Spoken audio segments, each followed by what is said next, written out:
Welcome to healthy food kitchen. இன்றைக்கி நம்ம வரகு, தெனை, சாமை, குதிரைவாளி இது எப்படி இருக்குன்னு பார்ப்போம். வித்தியாசம் தெரியலேன்னு சில பேர் கேட்குறதுனால இதை வீடியோவை காமிக்கிறேன். இது தெனை. தெனை நல்லா கொஞ்சம் மஞ்சள் கலராக இருக்கும். எப்படி இருக்குன்னு பாருங்கள். கொஞ்சம் மஞ்சள் கலராக இருக்கும். எல்லாத்தையும் காட்டிலும் இதுதான் கொஞ்சம் கலர் கூடுதல் மஞ்சளாக இருக்கும். இது சாமை. சாமையும் குதிரைவாளியும் கொஞ்சம் அழுக்கு கலராக இருக்கும். இது சாமை, இது குதிரைவாளி. குதிரைவாளியை காட்டிலும் சாமை இன்னும் கொஞ்சம் அழுக்கு கலராக இருக்கும். இது குதிரைவாளி, இது சாமை. எப்படி இருக்குன்னு பாருங்கள். ரெண்டையும் கையில் அள்ளி காமிக்கிறேன்.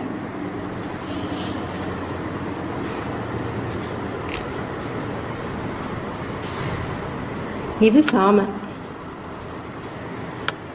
இது குதிரைவாளி.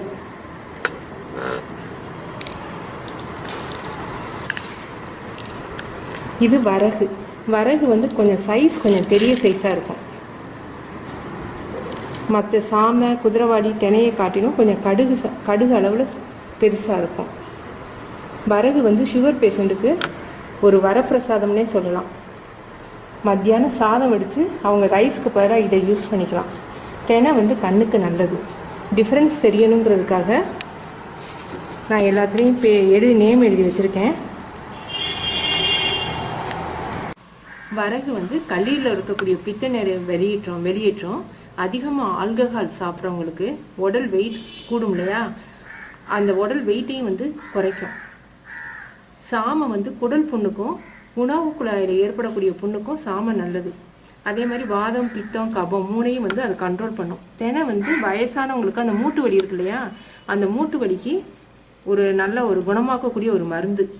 அந்த மூட்டுவில் இருக்கக்கூடிய அந்த நீர் சத்தெல்லாம் உறிஞ்சிரும். கண்ணுக்கு ரொம்ப நல்லது. சிறுநீரக கோளாறுகளுக்கும் அந்த தெனை ரொம்ப நல்லது. இதில் அயன் 2.8 கிராம் இருக்குது. அதே மாதிரி குழந்தை பிறந்த பெண்களுக்கு கர்ப்பப்பையில் இருக்கக்கூடிய இந்த கசடுகளையும் வெளியேற்றும். தாய்ப்பால் சுரக்கவும் இந்த தெனை ஹெல்ப் பண்ணுது.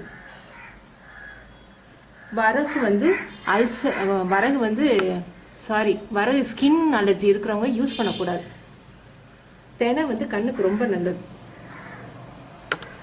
உங்களுக்கு டிஃப்ரென்ஷியேட் தெரியும், நீங்கள் பாருங்கள். தேங்க்யூ.